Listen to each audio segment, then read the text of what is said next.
I had just separated from my husband and desperately needed some comfort. So I went to church. What I didn't know was that I would end up doing this with the pastor. She was in a tight black dress, trying not to look too desperate. As she walked into the church, the benches were full of people, some murmuring their prayers, others yawning.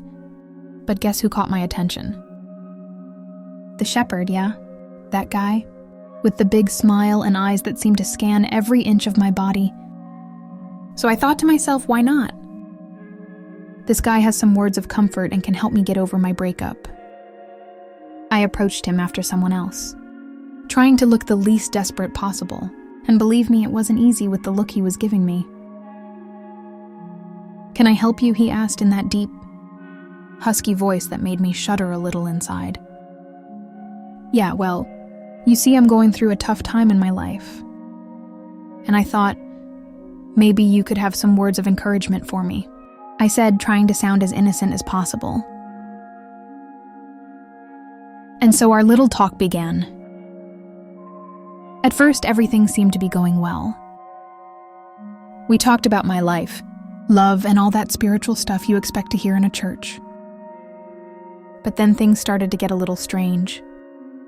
The pastor began asking personal questions, as if he was trying to get to know me on a deeper level. "How do you feel about your husband?" he asked, his intense eyes fixed on me. And I, a little naive, began to open up. I told him about all the fights, the tears, all the drama that had been going on in my marriage. And this is where things got interesting. The pastor, instead of offering me comfort, as I had hoped, began to hint that perhaps we should continue this conversation somewhere else. Another place? Where did I think we would go? Well, I figured it out pretty quickly. "How about we continue this conversation at your house?" he suggested with a smile that made me take a step back. My house. Was he implying what I thought he was implying? Yes, he was. And even though I knew I probably shouldn't go through with this, something in me was eager to see where this would lead. So without thinking twice, I nodded and gave him my address. What can I say about the pastor? Well, let me tell you, he was a pretty handsome man. Yes, I know what you're thinking. How can a shepherd be handsome? But trust me, this guy was... He had that piercing look, with dark eyes that seemed to see right through you. His white hair was slicked back in a way only mature men can. And his presence was magnetic. So there I was in my living room with this man next to me. And at that moment, I wasn't thinking about anything other than the comforting words I hoped to hear from him. I thought maybe he could give me some advice on how to get through my divorce, or maybe he could just listen to me as I vented all my frustrations. But you know what? I never expected things to take such an unexpected turn. As he began to talk to me, his words began to lose meaning. My thoughts drifted away from what he was saying, as I became lost in the intensity of his gaze. "Are you okay?" he asked, interrupting my thoughts as he looked at me piercingly. Yeah, I'm fine," I mumbled, trying to compose myself, but the truth was I was more confused than ever. What was happening here? Why was I so attracted to this man I barely knew? I tried to maintain my composure as he continued to speak, but every word that came out of his mouth only served to fuel my confusion. I couldn't help but notice how close we were, almost brushing against each other on the couch. And although I knew I should push him away, something in me suggested I stay right where I was. And so as he continued talking, I found myself thinking about something else, as if I were hypnotized by him. I don't know how long it was before he stopped.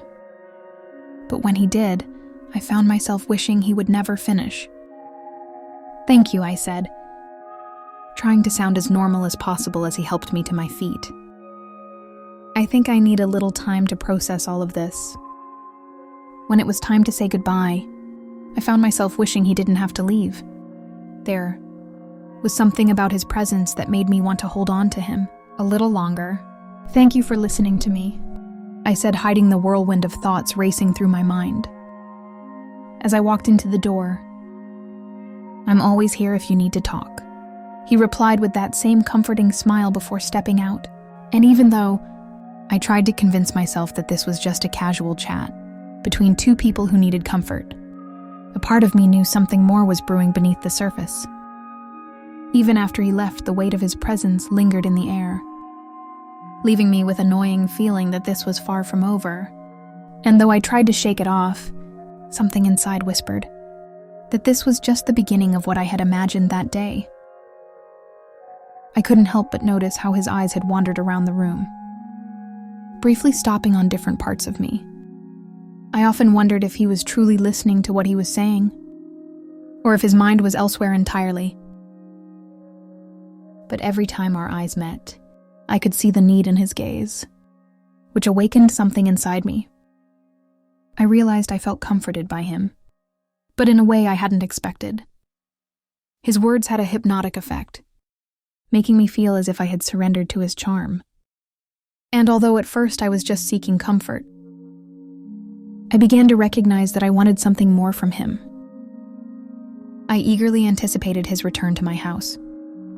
But this time things would be different.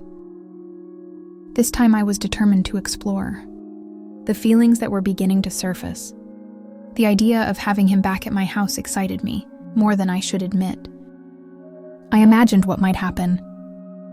I visualized everything in my head, even the possibility of something more intimate between us. Why not? After all, there was something about him that made me want more. As I waited for him to arrive, I changed into something more comfortable. On one hand, I was eager to feel his presence beside me again. But on the other, I was nervous about what might happen. Would it be wrong to want something more from him? Did he feel the same as I did?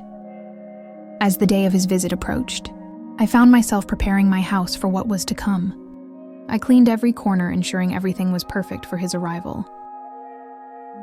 And although I knew this was risky, at that moment my desires were stronger. A knock at the door echoed through the room, and I realized I wasn't fully prepared for his reaction. There I stood feeling vulnerable, yet determined, dressed in comfortable yet suggestive clothing. It wasn't the most formal outfit, but it certainly made a statement. When his eyes shifted toward me, I could feel the heat rising within me. His look was one of surprise, as if he hadn't expected what he saw. As I sit here reflecting on that night, I can still feel the weight of the choices I made. The echoes of our time together linger in my mind, not as a regret, but as a profound reminder of my own humanity. I didn't expect to feel this alive.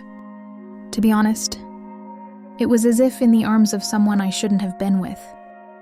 I found a part of myself I thought had been lost long ago.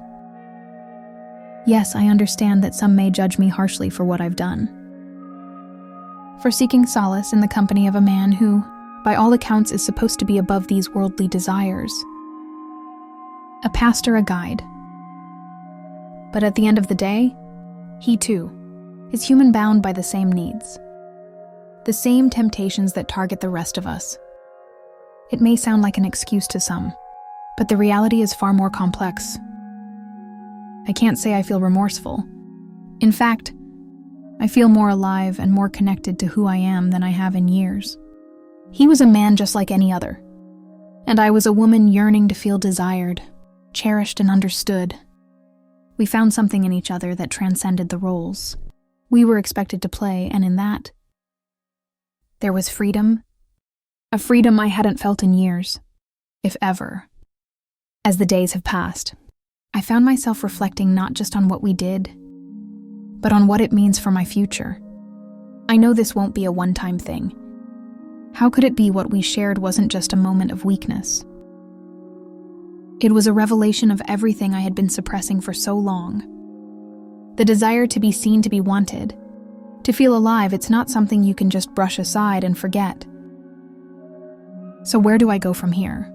I'm not entirely sure. But I do know that I'm no longer willing to settle for a life devoid of passion and connection. The pastor and I have crossed a line. one that we can never uncross. But maybe, just maybe, that's exactly what needed to happen. Maybe it's time I start living for myself without the fear of judgment, without the guilt that society has tried to place on my shoulders. I won't pretend to have all the answers. I don't know what tomorrow holds for us. For him, for me, for this delicate thing we've ignited. But I do know this. I won't let anyone make me feel ashamed for wanting to be happy. Not anymore. Some may say that what we did was a sin. But I've learned that life isn't always black and white. Sometimes in the gray areas, you find the most profound truths about who you are and what you need. And for the first time in a long while, I feel like I'm on the right path. Maybe it's not the one I expected, but it's mine, and that to me is all that matters. So to anyone who feels the need to judge, I ask you to think about your own life. Have you never yearned for something more? Have you never felt the weight of expectation bearing down on you, only to realize that you deserve happiness too? If you have, then perhaps you'll understand why I did what I did. And if you haven't, well, maybe one day you will. In the end, this is my story, messy, complicated and imperfect. But it's mine, and I wouldn't change a single thing about it.